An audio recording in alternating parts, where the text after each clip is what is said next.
Hey guys, welcome back to Free Game. Your host Luke Gerasi, co-host Jeremy Todd, and today we got the special guest Michael Burke.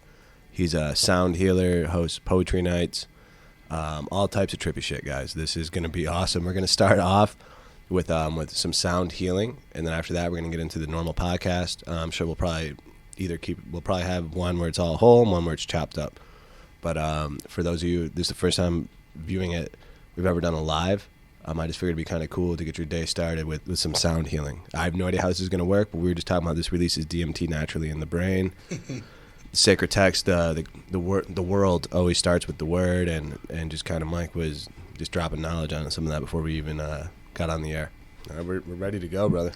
Yeah, so we're going to experience a sound journey, what I call a sound journey, although many of the places where I do it at centers like treatment centers, they call it sound therapy.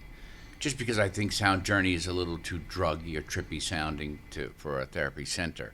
But I'm basically doing the same thing out in public as I am in a lot of the private work I do. I'm taking you on a journey through the power of sound, and we are all vibrating. Everything vibrates.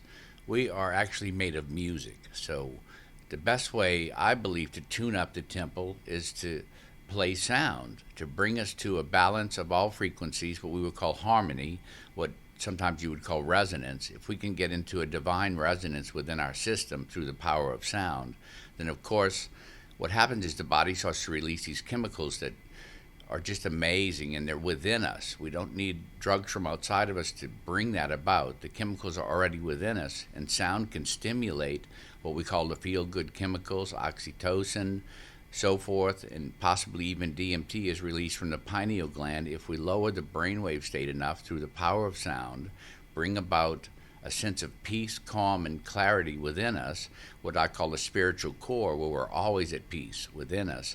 That place, when you tap into it, chemicals start to release that really bathe us in what I would call the beauty of life. It's our natural state, and we hear our own song.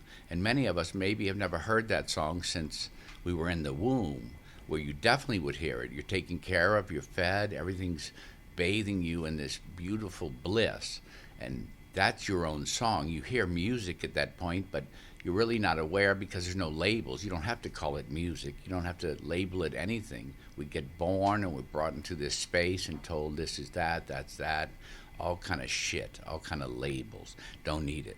So this is a chance for us to drop out and tune in to the vibrations that make us. I think these sounds were all of us before we were any of us. So we're going to go on a sound journey. Jesus Christ. Guys that are watching live, we were told the visuals don't really matter. Just close your eyes. That's why I know the camera work on this is kind of set up weird. For the normal podcast, we'll have normal angles, but if you guys are watching, just close your eyes and turn the volume up.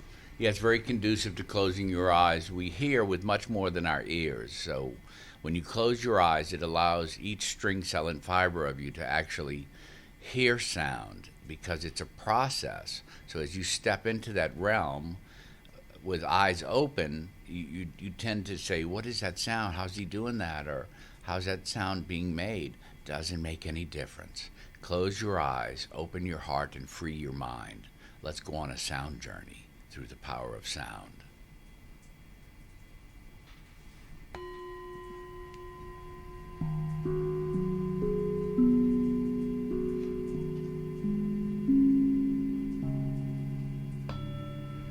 During this time, we shall release what no longer serves us. And we shall renew and refresh all that does.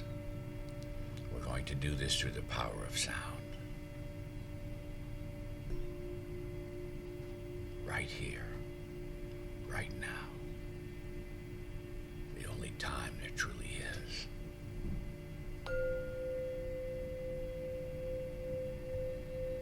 We release all that no longer serves us as we tune up the temple.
These sounds were all of us before we were any of us.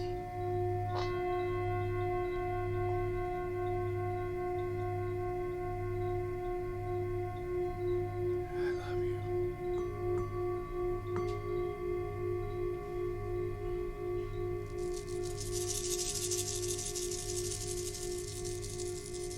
You are love.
We release all that no longer serves us.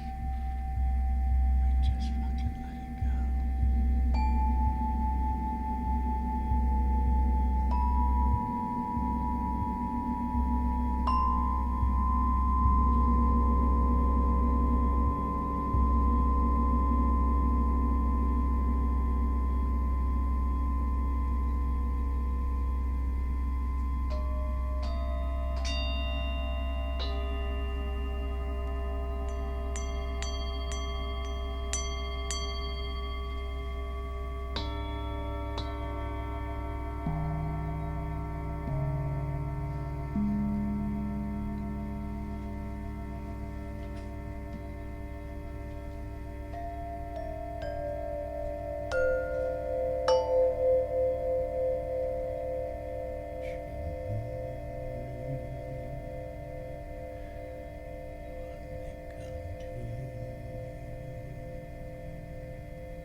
Allow yourselves to drift on these waves of sound.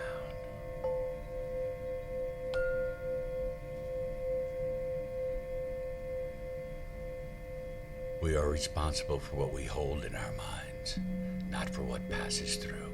If it no longer serves you, allow it to pass through. Right now. Right here. With the power of sound.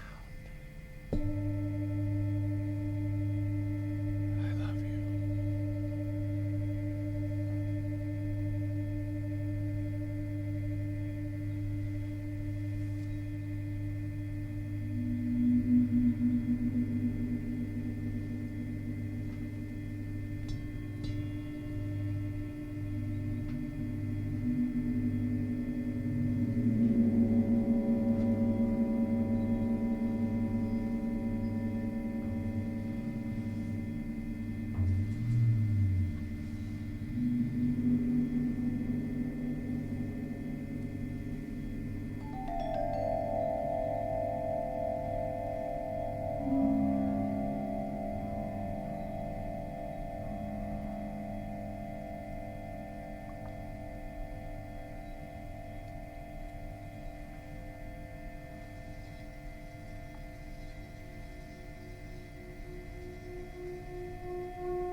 that gift of each breath. You know, we don't take a breath, we are given a breath. It is a gift. What we do with that breath out, well, that's our gift in return.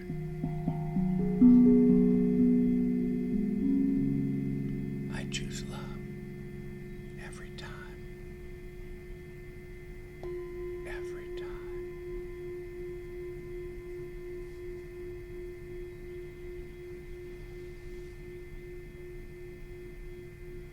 Let's drift in the oceans of our subconscious.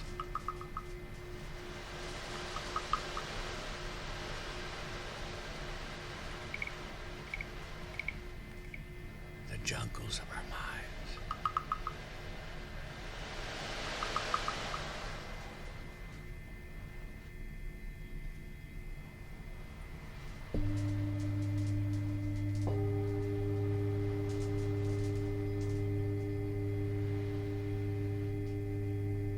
Let each sound caress you like a raindrop falling inside of you.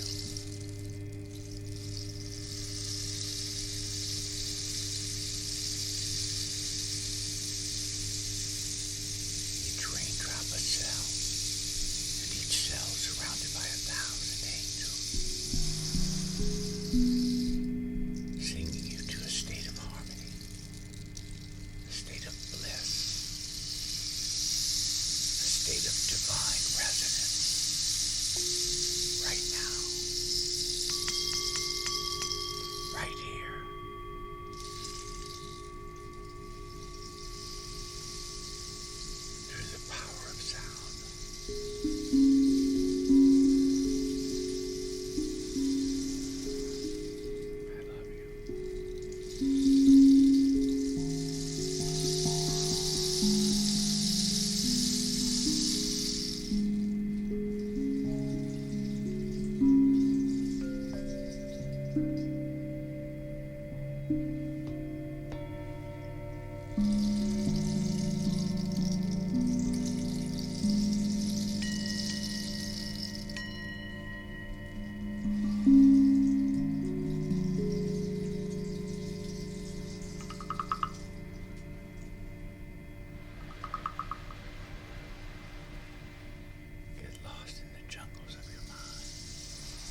let me lose myself in true forgetfulness, but wholly release me from the errors of my perception.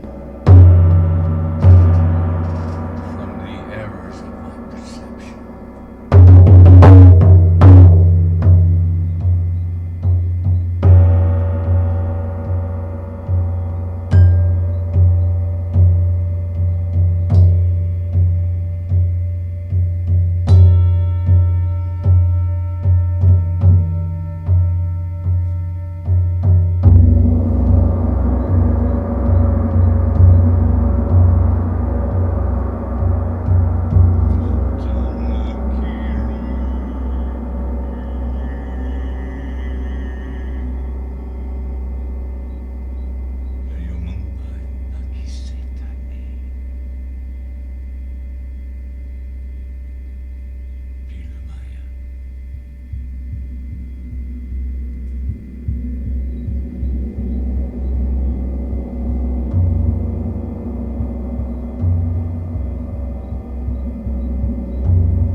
release our past concerns as we cancel our past concerns with others right here, right now,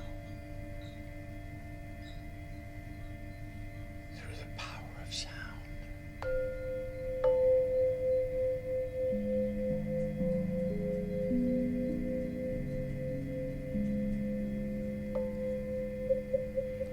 Do not let me lose myself in true forgetfulness, but wholly release me from the errors of my perception.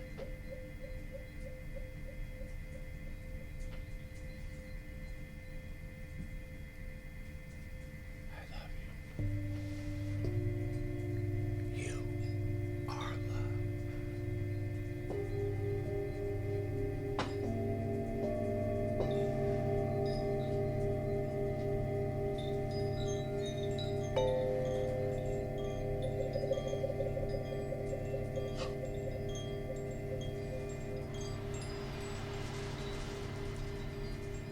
Let's get lost in the oceans of our subconscious.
Bathe in the silence for a moment.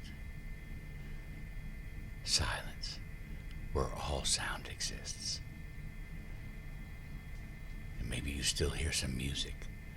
That's the song of your cells. We are made of music. I love you. Namaste.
That was trippy.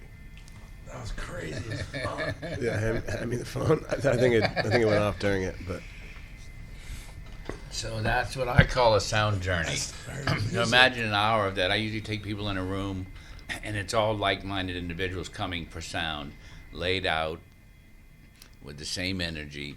They all drift away, and at some point there's only one of us in the room because everyone becomes this massive connection, vibration. You can't separate one from the other, so we are this deeply connected matter that we consider ourselves a godzillion different points of light, but we're one.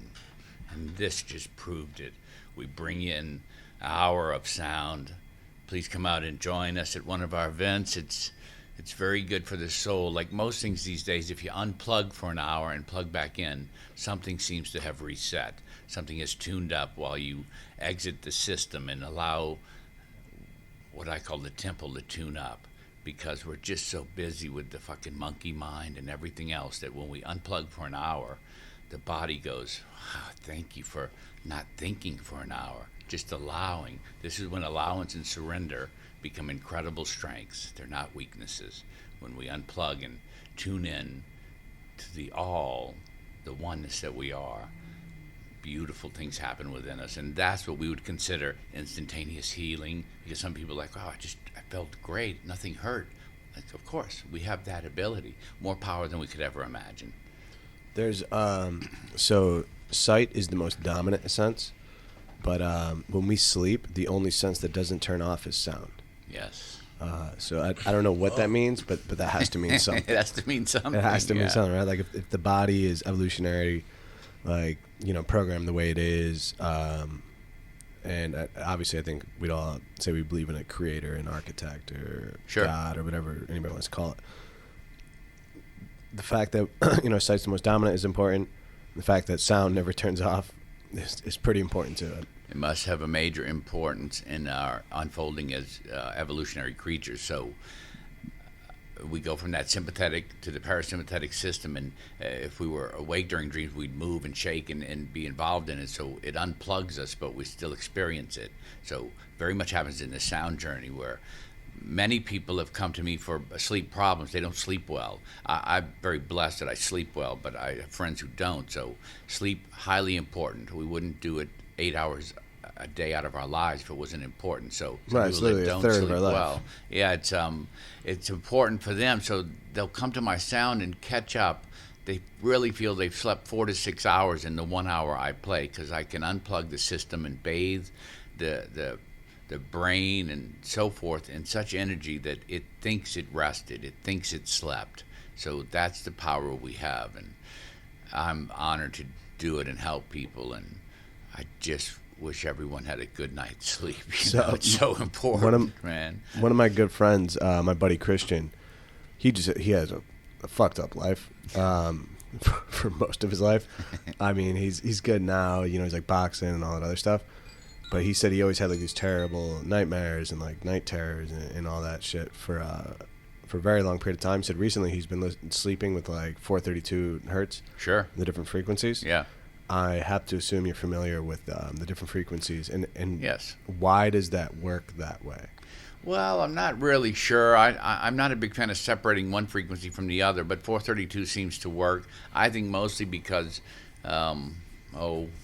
pre-World War I, there was kind of an agenda where I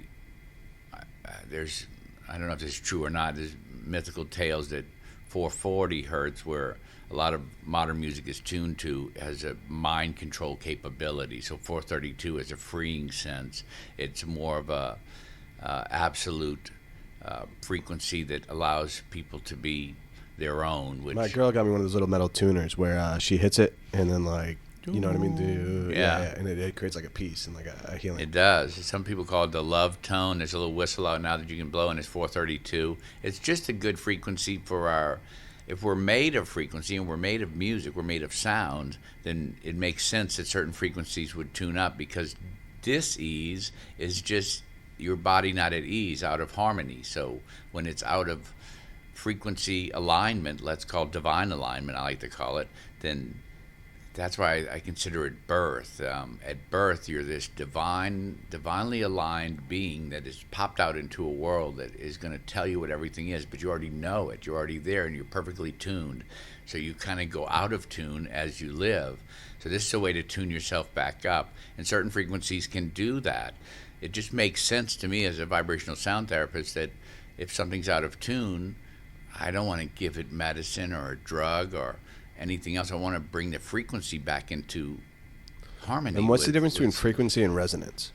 That's an interesting question. I think resonance just applies to me personally when something is in resonance with energies around it, like you would be in resonance with a healthy energetic flow. A frequency would just be isolating a certain aspect of that and saying this is out of tune, this frequency brings it into resonance. But I think this is a gray area where it might swim together in a sense of Some people might use it interchangeably, saying frequency when they mean resonance, saying resonance when they mean frequency. Once again, it's terms. I think that's don't get lost in the term. I think that's the key to cracking the matrix, so to speak. Yeah. Is resonating with whatever the universal resonance is. I think Earth's is considered the Schumann's resonance. Schumann resonance, yeah. It's been crazy lately. Yeah. Yeah. Jeremy's been with me a couple times where, like, sometimes I'm on psychedelics, sometimes I'm not. But, I mean, yeah, it's fair warning. But when I get in these meditative states or these super coherent states, I don't necessarily always know how I get there, but I know, like, I feel it, and then my synesthesia kicks in. And, like, he'll tell you, like, electronics will freak out around me. Sure. Like, the TVs will change. I have a bunch of different friends that have seen stuff like that. The trippiest one to me that made, I mean, the only way I can make sense is, again, I forgot my gold teeth, but, like, usually I'm big on the electromagnetic, like, frequencies and resonance. I've had points where friends could hear my thoughts. And it's happened more than once. Nice. So my only thing I could think of was I got so coherent that the waves were interpreted. Because from my understanding is, I read a book called, I've never read, This Is Your Brain on Sound. It's a dope book. Nice. But they're talking about how, technically speaking, sound's not real, but it's still, like, one of the realest things. So do you know what I'm talking about? I do, but I think That's probably a terrible explanation I just gave. It's not terrible. No, it's more of a psychedelic interpretation, which makes sense. No, I think personally, sound to me is real, but sometimes the silence, it's what I call deepening the silence. It's like when you go walking in the woods and you go out there to reach silence. It's not silent. There's wind rustling through the leaves. There's animals. You hear all kind of stuff, but the silence is deepened. You listen more intently. You hear differently than in the city somewhere with all stuff going on. It's a great movie called August Rush, where he hears everything as music, like the trucks going by, horn bonking, it turns into a song, everything, and that's how his mind works. That's how I think we all are, but we're kind of dumbed down through living and people saying that's not real, don't do that, and so forth. But we are basically alive to sound, and sound, once again, I think silence is probably the most powerful sound, but it might be that you're hearing nothing, but so many things are being affected by the vibrations. You don't actually have to hear it. Like some things I play, you hear, but when I hold a bowl and play it, I feel the sound in my hand long before I ever hear it. So I know there's vibration. I would call it sound, but my ears can't pick it up. So that's a very that's the way the book describes area. it. 'Cause it's actually a very scientific book. How do you describe sound if you can't hear it? Well, it's still sound. Right. Yeah. So that's why I'm a fan of hallucinogenics myself. I can hear things that maybe I think I'm seeing or feeling, or I could touch something, but I hear it, but I might say I touch it, but it doesn't mean touch. It's like when people say, when you say you heard that, I go, well, it more woke up inside of me. I didn't actually hear it like you would be talking to someone and hear a word. It woke up inside me as a truth. And how would you know truth unless it was first inside you? Like, I know truth because it resonates in your my intuition. heart and my soul. And I go, that feels like truth. So, and that's today, I could actually make a completely different statement tomorrow, and that's truth as well. Yeah, it's relative. I'm kind of fascinated by the mystery. My friend Bob Simon wrote a song and said, I hold the mystery closer than I hold any belief.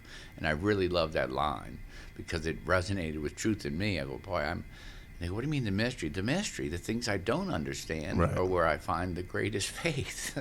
Right. And so it's that beautiful dichotomy of life. Have you ever heard of cymatics? Yeah. I just literally was watching a documentary. Yeah, on that visible sound. Yeah, it's that's the coolest thing. Anybody that's unfamiliar with it, there's a documentary on Amazon Prime called "The Magic of Sound" or "Sound Magic" or something like that. And what that is so it's literally like what Michael was saying to start this before he played the beautiful sound therapy. Everything has like a natural shape that comes from its sound. So like they'll have these tables, right, or like metal plates, and they'll put like rice on it. And if they hit whatever, then that frequency creates a star. Yeah. And if they hit something else, then that frequency creates like hexagons. And it was so true. Yeah. Like, all shapes. Yeah. It creates these beautiful, naturally geometric patterns. Again, for psychedelics, it brings you the same things you see. It's like the visuals you would see at an old Grateful Dead concert. Yeah. How did they get that on the screen? Well, that's just sound interpreted in a visual sense. Yeah, I started really sound therapy through Mandara Cromwell, who taught me about cymatics. She has a wonderful book out called Soundflower. And I'm going to check that out. Soundflower? Yeah, Soundflower. Yeah, it's all about cymatics. And she studied, I think, with Hans Jenny, who one of the first ones. I think they call it a clotany plate too. That metal plate you're talking about, where you play the edge with like a violin bowl. Yeah, that's bow, and it'll shape sand or powder into, and it shows you that this massive confusion can be shaped by sound. So we're made of sound. Literally everything is made of sound, which at first was the word, and the word was aum or whatever you want to say the word was, but that shaped matter, and from that. Of course, we said, well, I'm going to give it labels and break it into categories and all of that. It's just sound. Right. It's so cymatics is fascinating. It's very fascinating. It's it starts to make, like, it'll make a figure and a shape. But if you, there's another friend of mine called his name's John. Forget his name, but John Stewart Reed does some fascinating. He invented a machine that he can create cymatic images and take pictures of it. Now he's doing studies on how it shapes. He's studying different organs in the body and what they look like in perfect resonance when they're in tune, and then shaping. Like I think it was stated by Edgar Cayce that all healing in the future will be done with sound. I really believe that. So John Stewart Reed is doing some work saying that this is a very good, like, liver cell. This is what it looks like. So if we can get the other cells that supposedly are diseased to shape that shape, then they will come into harmony with the rest. So this is a whole new field that's just fascinating. So it makes perfect sense. If we're made of sound, why wouldn't... So I'm going to go to the doctor, and he's going to go... Like, I always envisioned I'd have a place called something vibration, maybe vibrations, and there'd be a place on every corner where if you felt out of sync, just like a Starbucks, you walk and get a coffee, you'd walk into vibration and go, man, my left shoulder's hurt me a little. I go, I got a frequency for that. Zip. A minute later, you walk out and go, man, I got to zap me with a 17 hertz. It did it, yeah. And then, my neck's feeling bad.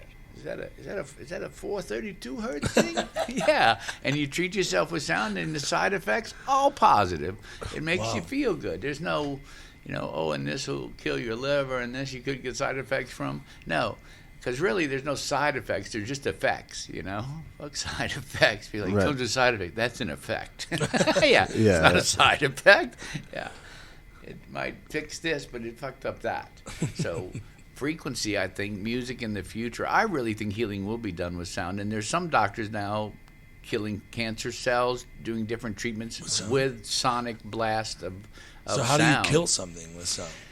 Don't know. They're getting in with like micro frequency into a section of a cell and zapping it with the frequency that's Like the antithesis opposite of it. Yeah, and it goes zip, gone. Cancels out. Yeah. Is there opposite? There's waves that amazing. cancel each other out, right? Yeah, there would be. So I don't know enough about it to speak clearly on it, but I've done enough studying and reading, and different friends send me things where I go, that's absolutely fascinating. I see it as an unfolding wave of intelligence and new medicine, because the medicine we have is kind of fucked up. Yeah, I mean, think of this, right? It's not helping people, making them sick. So we want you to get better. We want dis-ease to become ease and go away. I think we can do that through sound. And I've seen it happen from what I do. Some people, they go, I just feel better after an hour of your stuff. There you go. That's a good start. Yeah. Right. Yeah. And then it's keeping yourself away from the incoherent Exactly. Keeping frequencies yourself of your in life. tune. Yeah. You know what I mean? Like, I had a friend went through rehab and stuff like that. He was into prescriptions, and he works in like a really toxic place, right? Mm-hmm. And he's like, Luke, well, I'm meditating and stuff. He like calls me and like asks me for like mental advice and stuff like that all the time. I'm like, bro, you meditate for like 20 minutes, an hour, but you spend 8 hours in a snake pit. Yeah, exactly. Like, yeah, it doesn't matter. The balance You is know, off like there, yeah. you're still losing 7. You know what I mean? Like 8 minus 1 is 7. Like it's Yeah. -7 every day. So I mean Exactly. that's definitely something that I think people are going to start to get more, hopefully get more conscious of. And my girl was telling us the other day. I didn't know that. I actually haven't double checked it, but the sound therapy with bowls and water is illegal in Japan right now. Yeah, I did hear her Why? saying that at poetry the other night. Probably because it's taking away money from Big Pharma. Yeah, Right? Yeah, I felt yeah. a little fucked up after that. Yeah, For like 10 in- minutes. in a 5 good minutes. way. Yeah. Yeah. No, in a good way. Yeah, I was just kind of like, I don't feel like talking right No, now. I've had many people. I had one of the shamans that taught me a couple of the chants I do, and then I just kind of went off in a different direction. I asked him about chanting. He goes, "It's what we would call soul songs in my language, Mike. You can do the chant I taught you, but if it starts to drift into other things, then you're just chanting. You're doing a soul song. If that's what's coming through, then it's resonating out of your heart, coming through your throat. The most powerful voice, the most powerful instrument I play is my voice. So It sounded native when you were doing yeah, it. totally, it did. totally. And he said, man, if you got one drop of Native American blood in you, then you're Native American. So you probably have more than that, Mike. So just keep chanting. I just checked with him because I didn't want to bastardize anybody's language or violate any beliefs. And he goes, no. If it's coming through you that way, that's the way you do it. And a little bit of what I say is Aramaic, which I don't know either, but a friend taught me a little and found out that the Aramaic and the Lakota, very similar alphabets, very similar. So it makes sense that I do that's it. trippy. Yeah. That would have been the language you would have heard Jesus speak if you'd have been hanging out with Jesus. And I had great visions of Jesus when I started doing this, of laughing, joking, hanging around, playing music with his friends, because, I grew up Catholic and got over that, but it was very much focused on the last section of his life, which was kind of miserable. And The irony of it all is the simply Jesus, all the beautiful things he does, what we symbolize him with is like his worst part. yeah, and I'm sure I'm sure Jesus would be like, yo, that's the part. That's the one you chose. Like Be that- on the cross. You ain't gonna put that. That's where you guys That's what betrayed you see when me. you walk in the building. Are you kidding? Because the first time I went to Unity, where I run a Sacred Sound ministry, they had a picture of Jesus laughing on the altar, and I went, I'd never seen a picture of Jesus laughing. I go, of course he's laughing. And he would hang out and have fun with his friends, and, he was just a cool cat. I think there's... I never thought about it, but I had major dreams and got into sound and thought, oh, he's speaking to me through sound, through vibration. There's no doubt about it. And it wasn't to celebrate his death, we're celebrating his life. Yeah. Yeah. I love the picture of Jesus laughing. It was Yeah, so yeah. cool. You know what's interesting about that? Cornell, I think it's Cornell West, was saying he studied, philosophy, and Cornell West is pretty religious. Sure. He was talking about how there's no actual thing of Jesus laughing and nothing of Socrates crying. Wow. And he was like, our two biggest philosophers in the Western didn't They're partake in the two most important They're emotions. stoic. Yeah, You know what? bullshit. I'm sure they got high I'm and sure- out behind the dumpster. Oh, 100%. Water to wine, baby. So Come here. the word fruit can be interpreted in Hebrew as mushroom. So Nice. fruit of knowledge, what would make a little more sense? Totally. And what grows everywhere. You know what I mean? And also, like, when it says, like, baptized with Jesus in the holy smoke, I forget what verse that is. Yeah. In the language, smoke was also interchangeable with incense, which at the time was salvia and marijuana. Nice. It's called a weed because it grows everywhere. So to think that they wouldn't partake in something like that or go in a desert for 40 days and 40 nights They without... have mana, and how do they go 40 years wandering around? Something gave them nutrient, and Yeah. it was, I think, sacred. The sacred bush. mushrooms, sacred plants. What the universe put here for us to use as, I don't even like to call it medicine. It's just really life. It's earth, It's yeah. how we bathe ourselves. We don't need pharmaceuticals. We need Mother Earth. Yeah. The So why most of my chanting is honoring Mother Earth and the whales, and yeah. it's Gaia. just the Got it. song keeps us together. That sound. Are you familiar with I forget the name of the bush that they think the burning bush was? Soma? That might be it. Acacia? Acacia. Yeah. Acacia. They think that's the burning bush because that's native Yeah, in I did that some area. yesterday. No, I'm just kidding.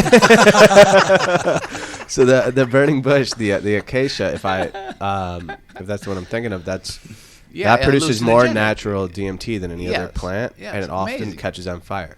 Yes. So they were saying that Moses realistically probably did see a burning bush and did hear. I'll talk to God in DMT. Yeah. He was actually, to me, definitely. when he appeared to me. God molecule, man. Yeah. And came down with a list. Yeah. That's so funny. Yeah. So I'm not sure about that, but I think he did experience some kind of hallucinogen. And if you really read the Bible deeply and go back to the Aramaic interpretation of it, like Dale Allen Hoffman's interpretation of the Aramaic scripture, it's very hallucinogenic based. It seems like they took all of that out and made it very sane and simple, and they go, no, we can't let people know that they can reach this on their own through. Right, well, then they lose the power. I mean, the Council of Nicaea totally. took out all those different books. Yes. A lot of that was the Gnostic books. Yes. So the Gnostics consider themselves the original Christians, and they would say that the modern day Christians, like the literal Christians, would actually be the devil or the devil's worshippers, and not like maliciously. They've been tricked. The same way, like the devil's greatest trick is convincing people. Yes. And exist. And yeah, the Gnostics, exactly. what the Gnostics say, whether you believe Jesus was real or not is irrelevant. The point of it is the allegory, and it's like the Gospel of Thomas that was taken out of the Council of Nicaea, where it's like the whole point of it is Jesus says it throughout the whole thing. He's like, "What I do, you can do too. You just have to unlock it and more."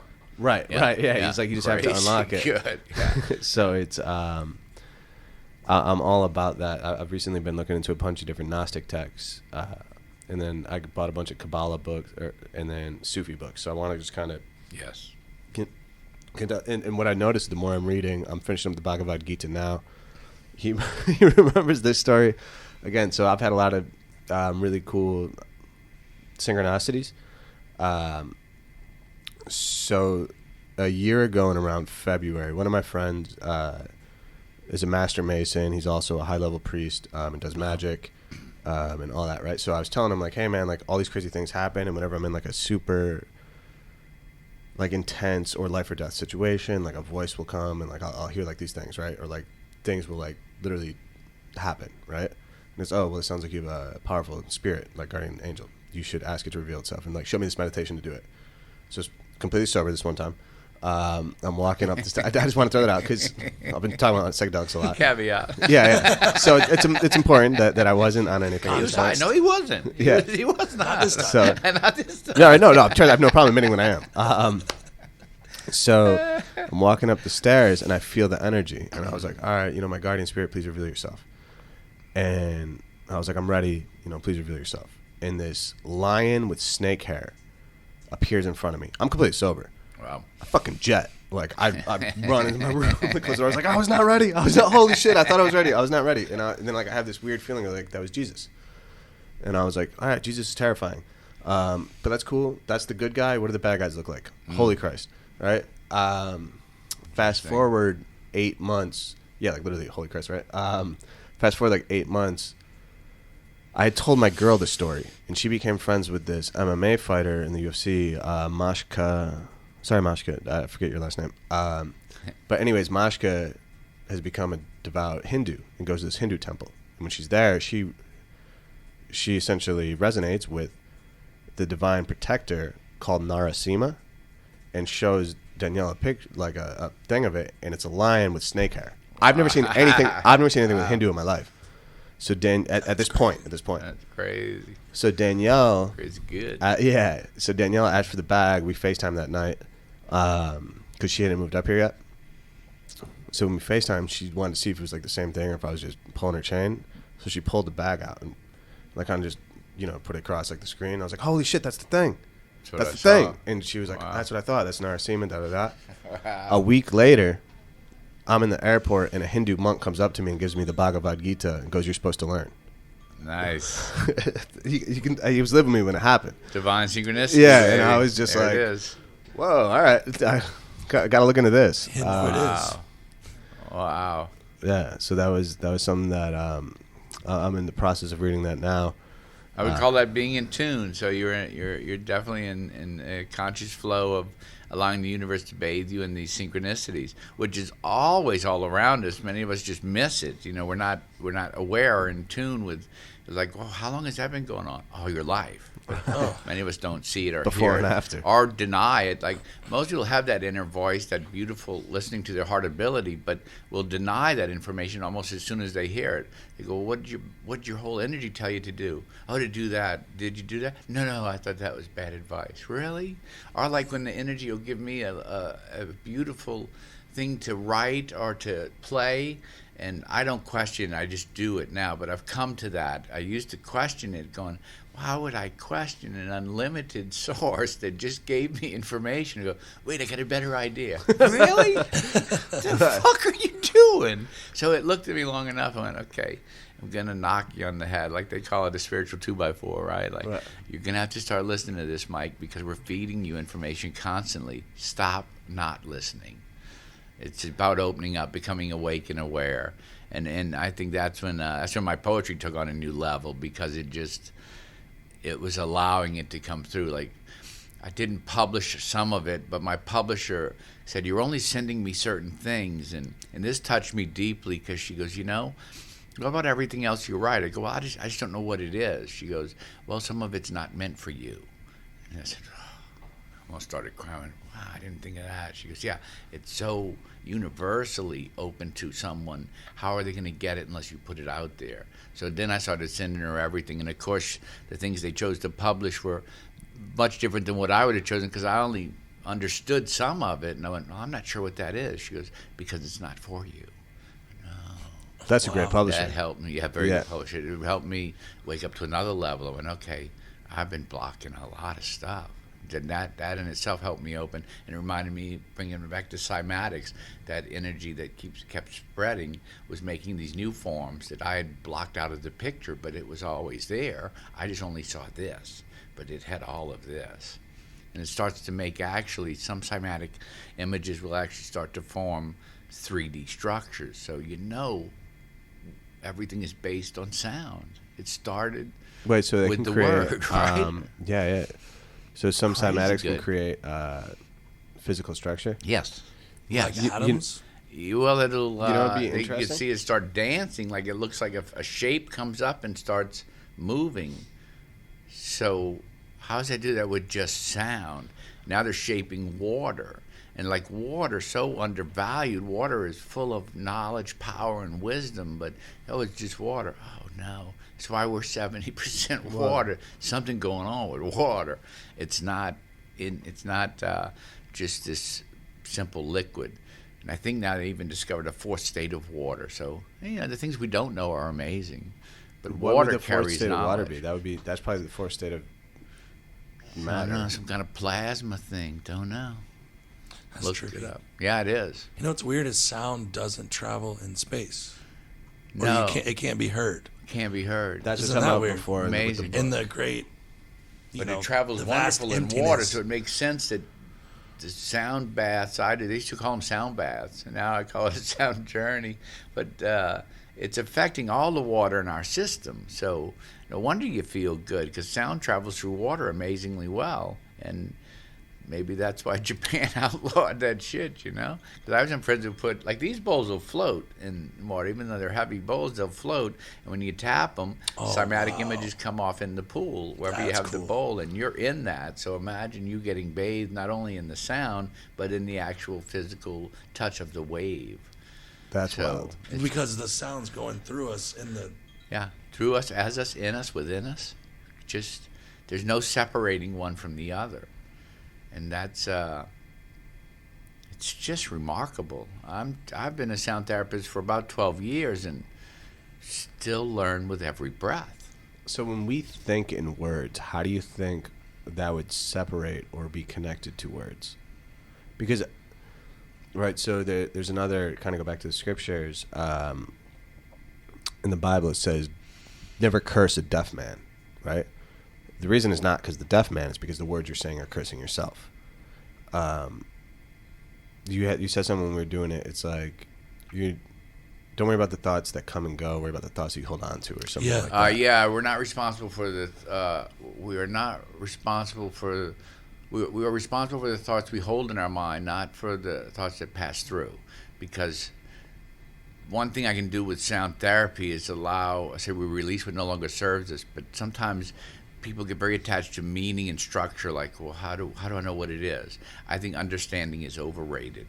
It's just craziness that you have to try and understand it. If it's something that's not serving you, your being knows that and let it pass through, and the sound waves can actually allow it to pass through. What you're supposed to hold on to, you'll know from the essence of your heart. I think that's why the heart chakra is in the center, because when the heart is balanced, it helps balance the three below and the three above. There's a beautiful thing about the heart. The heart sends probably 5,000 times more information to the brain than the brain sends to the heart. The heart has a lot to do with everything, and then our gut is where a lot of our chemicals that create us. So our bathing and sound can actually release all of that. So I'm not sure about the cursing affecting things, curse of the deaf man. That's interesting. But also once, I think they asked Padre Mahansa Yogananda, how should I treat others? And he said, there are no others. Great answer. Damn. And yeah, how do you act with that? So if everyone's me, then I'm going to treat them like me. That's why loving yourself becomes the basis of everything. If you don't really love yourself, of course you're going to treat other people like shit. But if I truly love this being, this heart, this being that I am, and everyone else is that, then I'm going to treat them just the same or better. Yeah. It's very interesting. It is very interesting. I keep focusing on the cymatics now and how sound creates structure and physical. So I'm wondering how our thoughts and the words we speak affect our actual, and probably the words we hear, affect our physical manifestation, right? I wonder if somebody only spoke nice or coherent or beautiful or resonant words, if that would affect their physical. I think so. They might be more attractive, right? And somebody has resting bitch face. I wonder if they're thinking shitty things. All the time. Yeah. You know what I mean? I think it's also, but just the thought itself is a thing, you know. So I don't know if you have to speak it. The energy that you create thought with, if you're thinking it, to speak it aloud is one thing. What the difference between thought and sound is? It might be the same thing. It might be that, you know, just like some sounds I play you can't hear, they're still affecting us, and cymatics in the pool is a perfect proof for that. It's like I can't hear that bowl, but I see the energy coming off of it. So if I'm thinking something but I didn't speak it aloud to you, it probably still has an effect because the waves of that thought energy are moving out and affecting the field around me.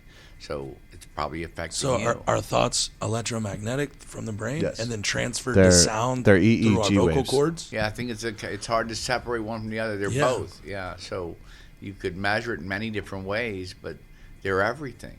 It has a wave of reality that we could measure, but there's also, imagine what's going on that we don't have instruments to measure. Like, we don't know that it did that. Well, ever since my friends, oh, it's always done that. No, it just started doing it. Bullshit, it's always done it. We just didn't know how to measure it. Right. Yeah. Ever since my friends heard me thinking on more than one occasion, I was in the same resonated state. Nice. It's affected my whole view on it, and I was like, huh. I like it. I wonder, like, I wonder how much, and how sometimes, like, when I get in that the electronics react to me. And my only thing I can think of is almost like when you press a button on a remote control, it sends out a resonating frequency.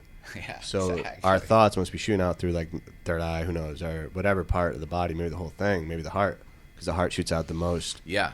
Amazing electronic field coming out of the heart. Heart Math Institute, wonderful thing to look into. It's just fascinating, the studies they've done, and every day coming out with, we didn't even know that, and I was fascinated with what they discovered 10 years ago. What they're discovering these days is amazing. Have you noticed a difference in how you feel when you put the sound bowl in the water instead of hearing it, feeling it, so to speak? A little bit, but once again, it comes down to my belief that I think the sound bowl, like I used to take a bath and I'd put a bowl in the tub with me and I'd just let it float around. I'd tap it and just close my eyes, lay back, and let it float around. And I felt it was generating, let's call it sacred essence in the water. I felt like my bath water had become more blessed or more for some reason. It just felt I said, oh, this bath is better than the one that didn't have the bowl.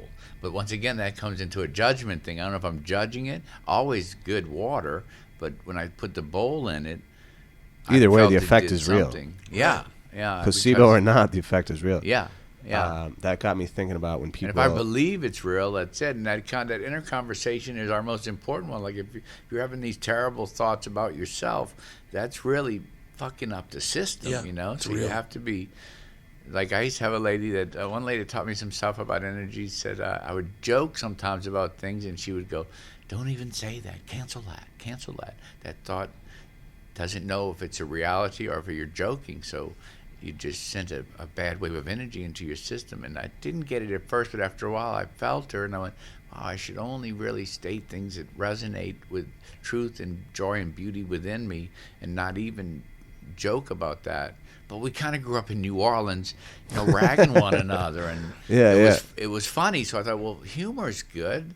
And she goes, yeah, but if it's a negative thing, that negative stuff has power. It will vibrate energy in a negative way. And I, interesting, very interesting. When you were just talking, I was thinking I'm only going to speak positive, and I felt a negative aspect. So I'm very in tune with my sensations. Yeah. So I think that there has to be some negative for the balance, right? The same way with the world, right? All life has to eat life to stay alive. Well, I think that's why I was born a Libra. I have to stay in balance. Yeah, totally. Yeah. Like I don't know if any of that's true or not true, but I find balance is the most fabulous thing when I'm really like over positive. Some people like, you're just crazy with the positive shit, Mike. Cut it out. Yeah, and then like it pisses some people off. They're like, why are you so happy and laughing? I go, really? Does that make you angry? That makes me confused because I don't know why that would piss you off. Yeah, I just can't take someone as happy as you. I go, wow, crazy. But that energy, I go, that's some kind of balance being brought to me by the universe. It can't be a bad thing. It's just a thing. So after a while, I just stopped labeling anything. I go, it's just a thing. They go, thoughts are things. You watch what you think. I go, well, I do, but I think there's a balance to it all. It's good, it's bad, it's right, it's wrong. I think I wrote a poem about it at one point where I said there really is. Stop with the judgment and the labeling. It's just, I think divine order is never out of order. So when we interpret it as being out of order, we're probably creating a negative impact on whatever is happening because we're judging it instead of just allowing it. But that's a very Buddhist way to live and a very, very cosmic consciousness. And sometimes in the world we live in and doing business or booking a job, whatever, you have to actually think and act like a human. Because some people are like, yeah, I'm sorry, I can't deal with you right now, Mike. We need some kind of definite answer. Yes or no? I'd like to say something about it. No. Yes or no? Okay, whatever. I recently just read a book called Super Forecasters. Nice. As I kind of changed my role in my career, I'm more of how would you describe my role now? I'm the boss. How would you describe his role? He's a head coach. Yeah, so like before I was like the best player on the team, like the salesman, right? Nice. So I was like, and then now I'm the builder or the coach, Yeah. kind of like Nice. da-da-da-da. So one of my best traits is I can usually read people and trends and place people where they're going to be most successful. But I wanted to get even better at that, right? So I read a book called Super Forecasters as we have something called a dialer, like we're calling people for like selling them insurance, right? Sure. And I wanted to see if I could find out about like predicting and trends. And anybody hasn't read the book, Super Forecasters is phenomenal by Philip Tetlock. But what he says is the most accurate people are actually people that don't ever give definite answers.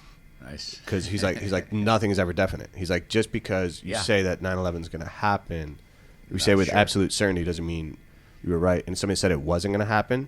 If they said it wasn't going to happen at a 30% or 70%, they might have still been right, right? Because it's all probability. Sure. So that's kind of interesting that you said like the definite. And I'm somebody that's always like, well, because I literally, before I make any decision, they'll tell you like every big decision I make, I'm fortunate, I'm logical, but I go off of intuition. Yeah. So like I'll use logic, and then if my intuition tells me something completely different, I'll still go with my intuition. Use your brain and your heart. Yeah. So I think that's exactly where I'm at, and I seem to function very well, and it works well for me. And my career has brought me to something I do for a living that is very open to interpretation. No one really is sure what I'm doing at the places that hire me, which is kind of funny, but Like us today. yeah. But they go, it was something about it. It made me feel better, and our clients like it, and the energy feels better in the building. So we like what you did, but we're not exactly sure what you did. Kind of perfect, because then I can do whatever I want, and I'm not sure what I'm doing. So You're not sure it fits in perfect with me. Yeah. Yeah, and I couldn't do this every day of my life, and I play sound almost every day of my life somewhere, doing for someone. There's no way I could do it if it was the same thing every time. Like playing here today, I'm just not sure what sounds these bowls and the gong and the drum are going to make, because it acts with energy in a room, temperature, the way I touch it, what I invite the sound out with, all different. So it's constantly different. Each day is like a beautiful acid trip. Really. No wonder you're so happy. Yeah, very much so. No Yeah. wonder you're so happy. And I man. really enjoyed that Carrying growing the up in moment. New Orleans and experimenting, but we did it mostly as entertainment and weren't really, trying to go deep into our souls and get lessons and learn about life. But now I do it as a way to feed my soul. My soul goes, this is good for you. It's good for you to step into the zone, and I can bring other people with me. And I love to bring them on a journey, and then when I take them out, many have these revelations, or they talk to me. Can I talk to you for a minute? I go, yes, please. But I like the centers where I work, because some have major revelations, and it's good to have trained therapists that work at all these centers that can help them. They're like, and that person had major breakthrough during your sound, and they talked with us the rest of the day about it. So it goes hand in hand. It's a beautiful thing. I'm blessed. I get to do this for a living, and they pay me. It's just crazy. It's incredible. My living example of you do what you love, and the money will come, because this is what I love. And all of a sudden they give me a job with initials after my name. It's craziness. Yeah. Like, you're an official VST. Okay. Yeah. They go, do you have a license? I go, I do not. Do I need one? Because I'm probably going to get out of the business if I need a license to do it. Yeah. Doesn't make any sense. Just be hired on the side. Yeah, exactly. Mike was in at the beginning. Now you need licensing. Yeah, I got out of it. It's crazy. The government got involved. It went straight downhill. Right. Yeah. Some people tell me that. They go, man, you make me feel so good, Mike, that I think they're going to outlaw it at some point. They did in Japan. Sorry, you can't do that. Yeah. Why? Because you actually just made people feel better with sound, and they didn't need anything else. Amazing. Right. They don't need a repeat prescription. Nope. 3 times a day. And that's we had mentioned it just a minute at Poetry when I met you. Some of the treatment centers have now authorized psilocybin and MDMA and different hallucinogenics to treat alcoholism, depression, and it's working. So 1 or 2 treatments, boom. So they don't need a lifelong. You're going to be in therapy the rest of your life. No, you don't. We can fix you in That's 1 not or good 2. for business, though. Yeah. If you have to be in therapy the rest of your life, they're not trying to The fix therapy's you. not working. It's not working. Yeah, it's not. Something's not right? But if they could take one, what I would call a soft journey, and see the clarity within them that's always been there, why wouldn't you use that as a medicine? Why is it illegal? I'm a big proponent of using what the earth gave us. Same here. I'm It's a not, blessing. despite all my pro psychedelic talk. Yeah. I'm not a fan. I mean, I don't really judge people that do stuff, but I don't get down at all with prescriptions. No. Or what people call hard drugs or anything like that. No. The hardest thing I do is alcohol, which is terrible. Yeah. Do it quite a bit. That being said. And then other than that, just Probably plant- would take you some time in sending me the email. Yeah. I lost it. Exactly. I was not responsible this weekend. That was a funny message. Oh, no, I like him even more. Yeah. I was supposed to send Mike an email with the questions, and I was Didn't just like, do anything. Yeah. "Sorry, dude, I just wasn't responsible Sorry, this I was not weekend." responsible. Yeah. Huh? It's another. I'm not a it's bullshitter. Another feather in your cap, as far as I'm concerned. I'm like, I like that. Yeah. I'm not a bullshitter. I told you that. Don't count on me. Thank you. Yeah, you'll fit in my group very well. That's hilarious. He's like all my best friends. I can't count on him, but I love him. Yeah, it's honest, you know. Yeah, man. I mean, don't tell me you're going to be there because you might not be. I might not be. Okay, that's honest. Yeah. Right, man. It's funny. Yeah, so I met Mike. I don't know if I told you. I went to, I don't even know where we were going. Danielle and I were just, my girl and I just randomly, I like walking. So Jeremy became my co-host. I had a vision of, maybe not vision, I had a feeling of this podcast coming to me 2 years ago. And it was like, I wanted to learn and have free, objective conversations with interesting, intelligent people that are masters of their craft or their field. Nice. And the whole concept was like the allegory of the cave. I probably talk about this in every episode, but whatever. Yeah. Are you familiar with the allegory of the cave? I am. Okay, everything is a shadow. You know, Yeah. You base your life around, and it's like none of it was real. Right. It's So all an illusion. Exactly. So my life whole exactly. my whole thing was, how do you show people the light without them wanting to end you? And I was so like I juggled with that for years after hearing it, and I was like, oh, you have to put the fire on the peripheral, and when they're ready, then they'll come to it. But if you bring it to them, everybody has to be their own savior, right? Yep. So the point of this show is, who knows when it will get big, but I know it will, and people will find it when they're ready. And I'm going to have so many episodes and all these different things, and it's just going to be people like you. We just had Joe. We had Diamond Chic. We had Kevin. We had Rock. We have all these different interesting people, right, that are just experts in their field and doing their own things. And that's what we want to do with this. And as soon as I talked to you, I was like, this dude gets it. That's why I literally we met Friday, and I'm on a show Tuesday. Yeah, so we just met him Friday night. Yeah. It's a poetry. Yeah, and I heard reading. your poetry too, and I said, well, I like him. I like your poetry. So the depth of your thinking was beautiful, and I thought, well, there must be a pretty cool podcast. Yeah, the one that I did was called Out of the Cave. Yeah, it was. I forgot about that. Yeah, I did Out of the Cave there. It was a good gathering. That was. Where was it at?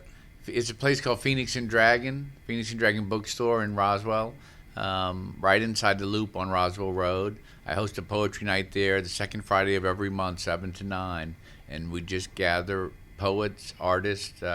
Sometimes we get people singing or writing reading from a section of a book they might have written a prose. It's not necessarily poetry. We just encourage people to come share in their creative ability. Nice. And Candace, who owns the place, usually has a different artist there every month in one of the rooms, that local artists that she promotes, and just lets their work speak for itself for a month. And we've been doing that probably 15 years, and just so many people will come in and go, well, I'm not a poet, I just want to listen. And within a few months, they're reading, and they're going, oh, don't ever say you're not a poet again, because you are. Right. And that's one of the statements we talk about. Don't speak, I'm not a poet. Yes, you are. Don't tell yourself that, because you're the only one who believed that. Everybody else said, man, that guy's an amazing poet, or that girl's an amazing poet.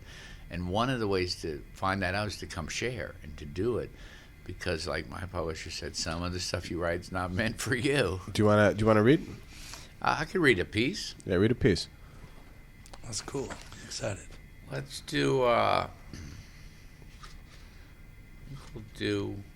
And folks listening, this is "Dancing with the Divine" by Michael Burke. If you want to order the book. Dancing with the Divine. Yeah, we'll do the first poem in the book called "The Echo of Light." I only know one way to shine, so I shine ever so bright. I am the vibration of sound. Yes, I am the echo of light. I am born in the breath of beginning, and I bathe in stillness that's spinning. I can be nowhere else, and nowhere else can be me. I am image and reflection. I am death and resurrection. I am the age that I am, because of the age of the plan. I am not a moment too soon. I am the earth, the sun, and the moon. I am less a constellation and more its creation. I am the moment that's expressed. I am the bless in all that's blessed. I am the touch of God's finger. I am the moment of linger. I am neither yet or before, neither water nor shore. For in the Almighty's eye, I am not even I. I am the truth of a miracle. I am fluid and lyrical. I am the song I am to be through the art of harmony. Know that grace is the sound and Christ's consciousness is the key. I lock into worship, and worship frees me to see that I am the moment before the moment is me. And I shine. Yes, I shine ever so bright. I am the sound of sight. Yes, I am the echo of light. That was awesome, man. That was really powerful. Thank you. Yeah, that was awesome. So it's a book of spiritual poetry, what I would call mystical poetry. It opens to you as you open to it. Each poem seems to take on a new meaning for someone else that reads it, and it means something to them because it's a piece of them already that is coming to life. And like you said, they come to your show when they're ready. They come to the book when they're ready. I've had many yoga studios and healing centers that just open it. We just open it and read a piece of it from a poem during one of our classes, because the yoga classes I like are very soft, kind of yin yoga, and it's very much a mind, body, spirit, stretching and doing some yoga, but it's about tapping into my mind and my heart and my soul. And sometimes the words they read are powerful, and to have my book being read at some of those places, that's why I wrote it. I put 51 poems in it because I figured they could read something once a week, and then I'd give everybody a week off. Read whatever the fuck you want.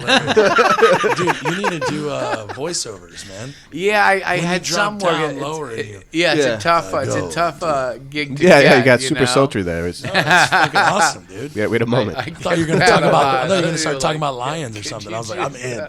Can you just follow me around or like leave a message and wake me up? Good morning.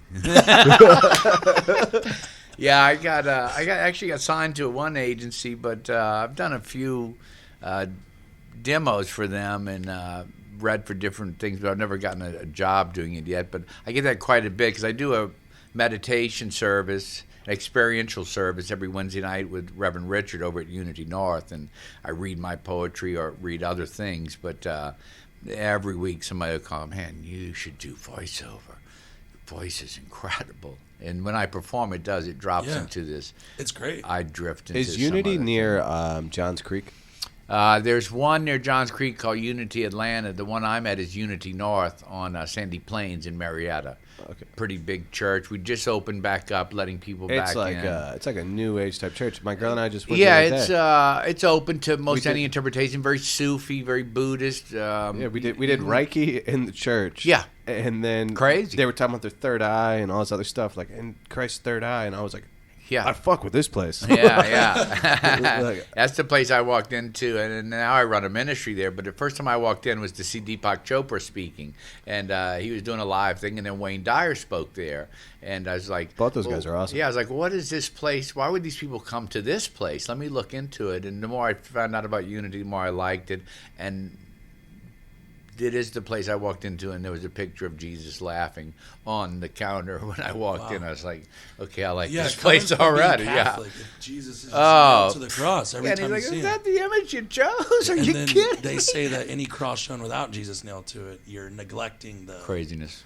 the whole story of, I had grand visions of Jesus on many journeys I took, and he was laughing, dancing, joking, loving, kissing, holding his buddies, and going, "Yeah, let's just dance around the fire." He That was sounds having a way good more time. realistic to the Yeah. guy that gave the stories Yeah. versus, Yeah. you know what I mean? It's a lot more consistent. And at the end, they hung him from a cross, and really, that's what you went with? Right. you just held on to that one. When human Damn beings it. when human What, beings all the betrayed other him, stuff I yeah. did, yeah. Yeah. Damn it. Yeah, they just focus on the resurrection Yeah. from that. They don't even focus on the resurrection. They just focus on the cross. Yeah, the resurrection's once here, Easter. That's it. Crazy. Yeah, and how'd bunnies get involved with that? I don't know. At Unity Church, they had this pastor Lawrence in there, and he was talking about How it started? why Yeah. Easter is in the spring, even though realistically he was crucified in the fall. Yeah. Because they were talking about how the fig tree had no figs, and he was like, there would be figs or olives in the spring, so it had to be in the fall or winter. Yeah. But because the Council of Nicaea, again, they wanted to make it widespread. So how do you do that? You combine it with with the pagan holiday Estella in spring, and rabbits are for fertility and rebirth. And then why December 25th? Again, pagan holidays. And realistically, I think they said that he was probably, I forget, he pointed to another thing in the Bible where it was like, realistically, he was probably born actually like in the spring. They reversed the two. Right. Like spring or summer. And they actually reversed the two just to make it more palatable for the common, person from pagan roots at that time. Craziness. It's almost like they're using it for power. They are. Using the religion for dominance. Yeah. Well, that's to manipulate the masses. Yeah. And in those days, really, it's how they did it because there was no press. It was you had to unify people somehow. You were taught by the church. I remember I wrote a poem once called Soul Proprietorship about my Catholic experience and how I came about to where I am now. But part of that was that, the Catholic Church really was adamant about no questions, and this is the way it is. And I was a troublemaker because I said, well, I got a question. I'm sorry, you can't question that. That's ridiculous. Right. That was my first glimpse of like, yeah, I'm not sure about this because I'd like to ask a question. No. If you remember you can't. Yeah. That's crazy. In my poem, that's where I was like pointing out of the cave. It was like, I'm supposed to believe that Satan gave me knowledge through the fruit that I ate, and that's the one that I'm supposed to hate. Yeah. And like the other one's telling me to give up my sons and daughters without question. What the fuck is the lesson? Yeah. Like, that was always the weird thing. I was like, wait a minute, so knowledge is bad and asking questions is wrong? Are you sure you're the good guy? Exactly. That doesn't sound like what the good guy would say. Yeah. You know what I mean? And then again, the Gnostics would say essentially the bad guy got a hold of the message and try to bastardize it. Yes. The message in the Christ consciousness is the point. Christ consciousness is very important. I think that is it. And in Christ, people will confuse it with Christ is not a person. His name wasn't Jesus Christ. It wasn't his last name. Christ consciousness is a vibe, is a feeling that Jesus represented. Exactly. So we all have that ability. Just like he said, you will do these things and more. I'm a firm believer in that. And I think at the end of Altered States, he says, the final truth is that there is no truth. Right. And that's probably the most truthful statement I've ever heard. It's like, I don't know what I believe is truth now. Could very well change in the next instant when I walk outside, and it could definitely change tomorrow. But I'm open. My favorite word is open. It represents to me omnipotent power embracing now. If I'm open to the moment, really open, then my truth could change with the next breath because somebody shows me something and I go, oh, okay, I'm open to change my truth because I wasn't absolutely sure about the truth I had grasped onto, but it felt like truth. That's a good point. Now I've been shown something that says maybe that isn't truth. Maybe this is. I go, okay, I'm okay with that. Well, because you're not in certainty. Your whole thing is you're not in certainty. You're like, I don't know. Yeah, I like Which that. is cool. I do too. Yeah. And for those of you guys that are listening, I know I've referenced a lot of books that have been taken out of the Council of Nicaea where Mike is talking about where they're saying that you can do that what Jesus does and more. That's Matthew chapter 10, the entire chapter. He's sending the disciples out to I literally I've memorized these because when I speak to friends or other people, it'll be like, well, how do you know that? I'm like, because the Bible, like, what verse? I'm like, all right, so now I got to memorize this. So, but Matthew chapter 10, he literally tells all the disciples out, and he's like, you guys will do what I do and more. You can raise people from the dead. You can raise them from the sick. And he teaches them the words to say, right? And every time Jesus, when he stops the storm, it's through a word. He always rebukes and does it with a word, which to me, again, I look at the Bible as like a magic book to unlock our Christ consciousness. To me, if he's doing it with a word, that's like a magic, like spell, right? Like, I mean, the power of prayer, right?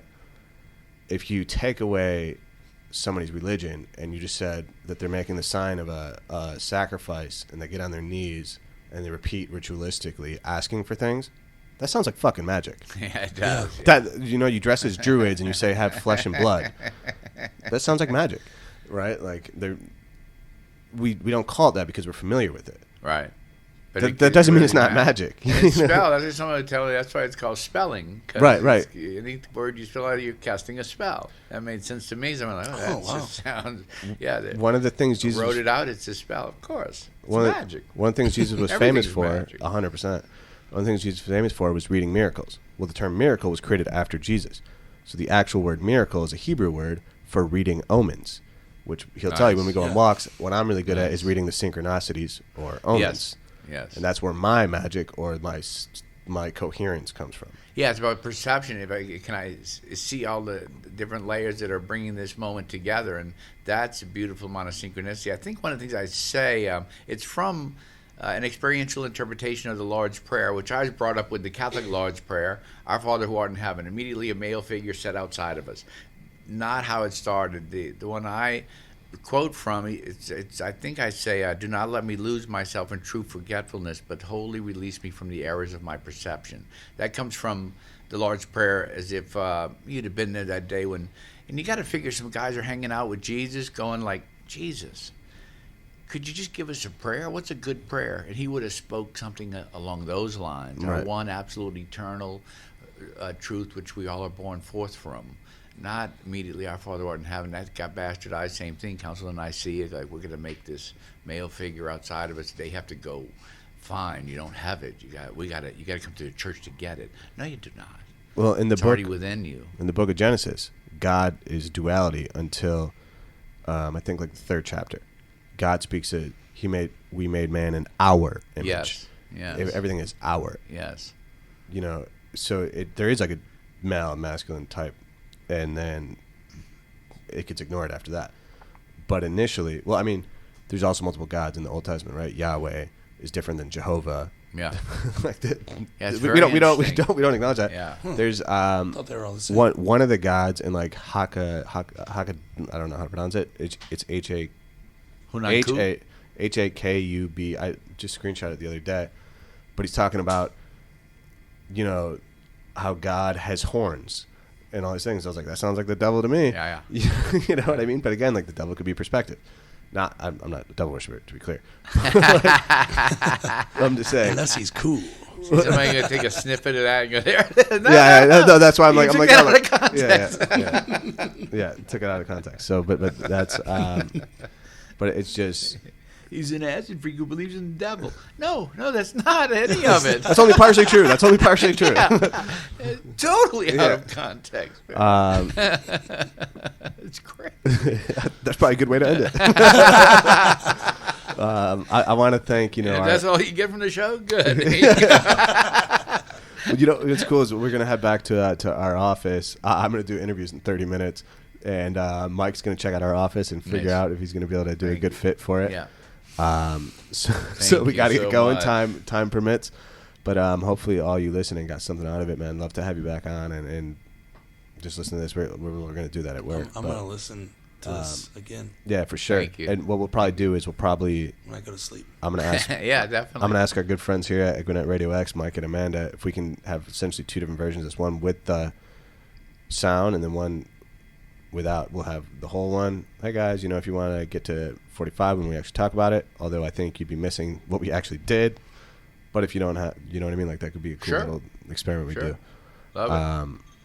Thank you, Mike, Amanda. Thanks for coming to Free Game. And again, guys, as always, free, unrestricted, game, life, lessons, the journey, vibration, sound. Thank you. Beautiful. Thank you very much. Yeah.